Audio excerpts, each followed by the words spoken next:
Депутаты, инициировавшие проект Конституции, начали обсуждение документа. Впервые на круглом столе выступил председатель Конституционного совета Бикбусун Борубашев. Он отметил, что была сделана первая попытка укрепить власть народа.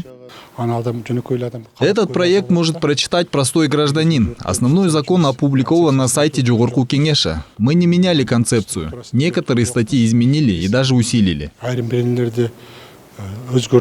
Необходимо разделить полномочия председателя Кабинета министров и главы администрации президента. С таким предложением выступил депутат Алмазбек Токторов на заседании инициативной группы по разработке новой редакции Конституции. По его словам, глава администрации президента исполняет техническую организационную роль, а председатель Кабинета министров принимает решения. В проекте указано, что председатель Кабинета министров назначается с согласия Джогорку Кеңеша. Затем он формирует администрацию президента. А если это будут два разных человека, то что испортится? Ведь президент не сможет участвовать во всех международных заседаниях. И его мог бы заменить председатель Кабинета министров. В свою очередь, председатель Конституционного совещания Бикбусун Борубашев пояснил, что в новом проекте основного закона усилена ответственность администрации главы государства. Как вы знаете, аппарат президента у нас был невидимой властью. Мы усилили его ответственность. Раз уж у нас президентское правление, то главный механизм исполнения власти – это администрация президента.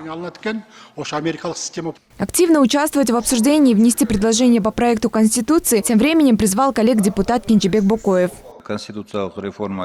Новый проект Конституции в руках парламента. Будет ли предложен этот проект на референдум, решит не президент, а парламент. Этот вариант может и не пройти. Ведь никто не говорил, что проект Конституционного совещания – это окончательный вариант.